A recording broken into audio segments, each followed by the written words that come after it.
So the Lord tried with their children, so the fathers wouldn't listen.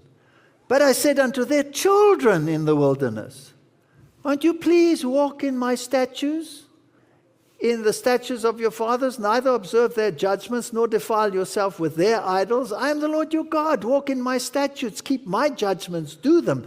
Hallow my Sabbaths. Did he change with the children? Same issue. And there shall be a sign between me and you, that you may know that I am the Lord your God. Notwithstanding, the children rebelled against me. They walked not in my statutes, neither kept they my judgments. They polluted my Sabbaths. Okay, is it going to happen again?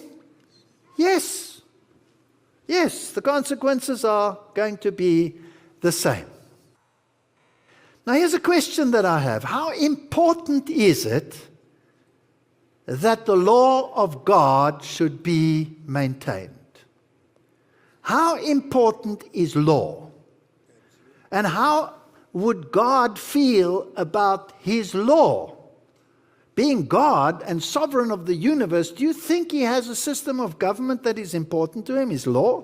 Didn't we just read it? My command. Again, it's just more law, law, law. So because Israel rebelled, that's supposed to support this wild narrative you've spun? He pointed to Israel rebelling and then asserts, so it's going to happen again. And that's supposed to support everything you've asserted about Revelation, sir? This shows, too, that you don't understand why Jesus is better. You point to all of this old system stuff that was pointing to the better, which is what the whole book of Hebrews is about, completely missing that part of what makes it better is that Jesus keeps his people. But furthermore, keeping the commandments, Walter, you guys have a false God, which violates both first and second commandments. Technically, all of the first four, because they all pertain to God. And if you have a false one, you're breaking all of them. You guys proselytize an idol. You have a cursed gospel. Your guys' hospitals are one of the largest murder mills in California, violating the sixth commandment.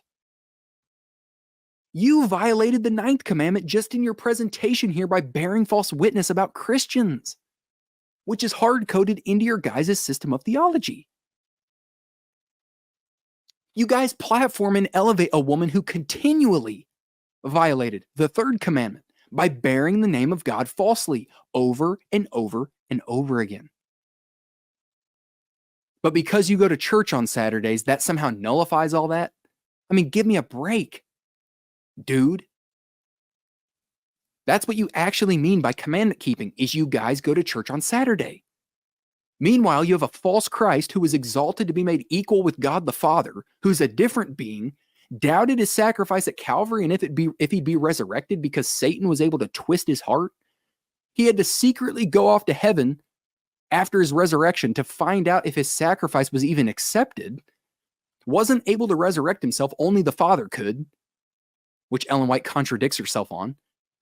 Is a Levitical priest in heaven where he's still dealing with sin and was inaugurated as a priest at his ascension, despite scripture clearly teaching that he functioned as a high priest in his life, death, burial, and resurrection, and continued into his exaltation as king, where he is a priest king. A Christ whose blood didn't cancel any sin at Calvary, who simply functioned as an example in his life that points people to the law instead of the law pointing to him. I mean, give me a break that you guys are the commandment keepers. Your movement was started by anti-Trinitarian heretics, idolaters. Your movement is still full of them, and they fight amongst themselves. You guys can't even figure out if you all worship the same God or not. Just look at the comment section of my videos. You have SDAs going back and forth with one another about something as fundamental as who God is. You have idolaters in your ranks. But even those that hold to the heavenly trio, that's an idol. But we're supposed to come join you guys because you go to church on Saturday? The lack of self-awareness due to the tunnel vision around the Sabbath, which ironically is another idol to you guys. You guys don't simply worship on a day, you worship the day itself. As if the 24-hour rotation around the sun that we call Saturday has some sort of divine characteristic to it, making it an eternal thing, when days are a part of creation. The eternality aspect of that is the fourth commandment, folks, is about God being due worship. The seventh day was a pattern, not that days are eternal. The Adventist Church has taken the Reformed teaching around the law and completely botched it and twisted it. And then people leave the SDA Church and hear the Reformed understanding, like I hold to, and they think, oh, that's what Adventists believe. Yeah, because they took things like they'd done with everything and twisted it. So don't try and tell us you guys are some bastion of commandment keeping amidst everyone else being lost.